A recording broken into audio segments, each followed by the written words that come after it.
κομμάτι του λαού για να μπει κανένα ευρώ και θα ξέρετε για μια χαρά είναι. Κάλπικα λεπτά, κάλπικη χαρά.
Για πες πώς περνάτε. Τέλεια. Τροπαλές είστε όλες, δεν μιλάτε. Ο κόσμος πώς περνάει, γεια σας. Από πού είστε? Την Άουσα. Θεσσαλονίκη, πρώτη φορά έρχεστε. Και εντυπώσεις. Καλές, δεν είναι καλύτερες. Αυτό σημαίνει ότι υπάρχουν περιθώρια βελτίωσης για όλους μας. Με τη στήριξή σας, την επόμενη χρονιά να είμαστε ακόμα καλύτερα. Ευγενία. Ακολουθεί η διαδρομική παρέα του Γιάννα Ηλέ. Με δύο άρματα. Τώρα το κάγκανο και το πρώτο αρχείο και τα πόδια. Το καλύτερο σύμφωνο της Άουσας, το αγροτάζωνό μας.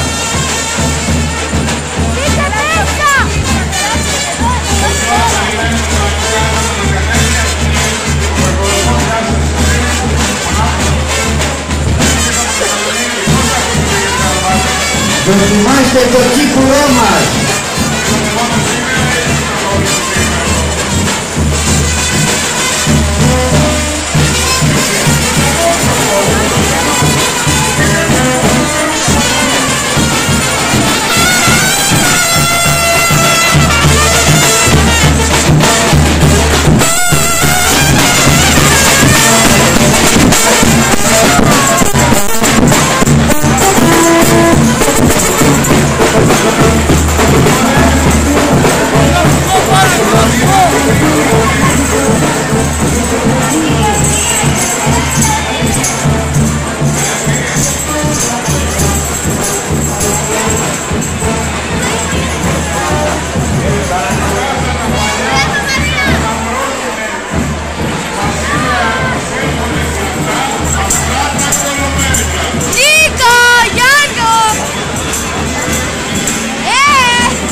Πώς σε λένε?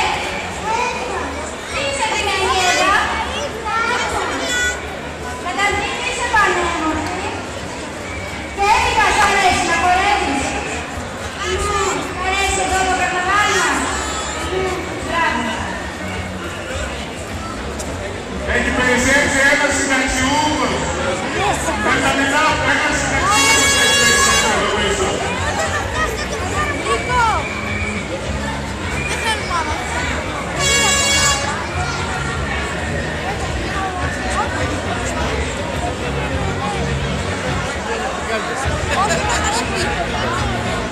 Νίκο, τι είναι αυτό?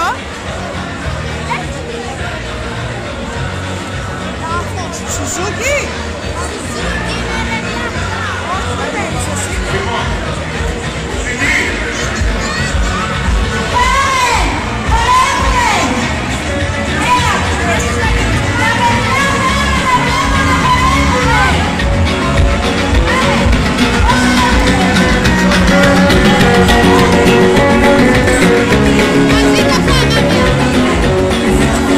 Χρόνια πολλά!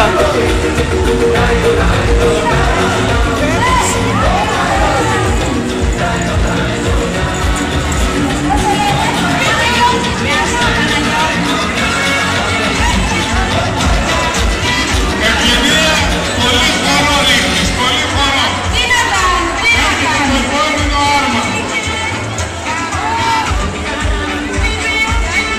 Λέω να αφήσω για σένα την παρουσίαση να χορέψω, δεν χορεύω παρέα. Θα παρελάσει ο Λογοτρικός Σύλλογος Τριάχων Άουσας. Ιδρύθηκε το 1980 με σκοπό τη διατήρηση και διάδοση των εθνικών και παραδόσεων γράφων. Με το χορευτικό του συγκρότημα έλαβε μέρος σε πολλά φεστιβάλ τόσο στην Ελλάδα όσο και στο εξωτερικό. Διοργάνωνε για αρκετά χρόνια γνάστη εβδομάδα στην Άουσα. Στεγάζεται σε ιδιόφυτο παραδοσιακό κτίριο όπου υπάρχουν αίθουσα χορευτικού, λαογραφικό μουσείο και ξενώνας. Έχει 3 χορευτικά τμήματα με σύνολο χορευτών 80 άτομα. Παιδικό τμήμα με παιδιά από 5 έως 12 ετών, μεσαίο τμήμα με παιδιά 13 έως 18 ετών και τμήμα ενήλικων. Το πρόγραμμα χορών του Συλλόγου περιλαμβάνει παραδοσιακούς διάχυτους χορούς καθώς και παραδοσιακούς χορούς από όλη την Ελλάδα.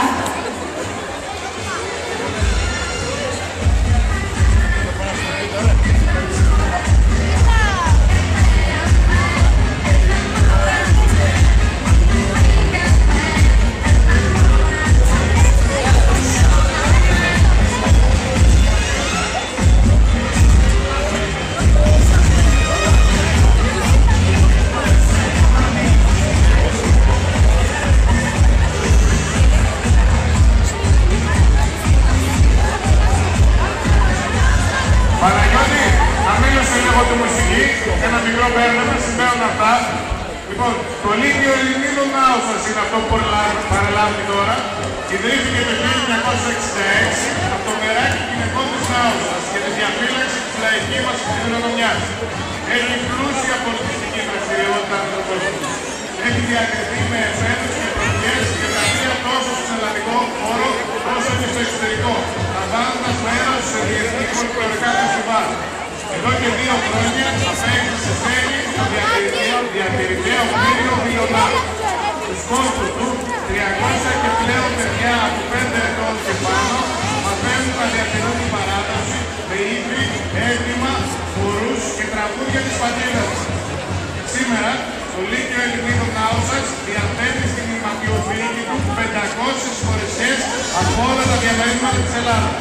Από αυτές, πολλές είναι αυθεντικές και οι πιο πολλές πιστά αντίγραφα δουλεμένα με το μεράκι των κυριών του. Ας τα προλάβουμε, η μουσική θα μίλωσε γιατί τα συγκροτήματα έχουν δικό του και εκείνη της μουσικής. Να συμπληρώσω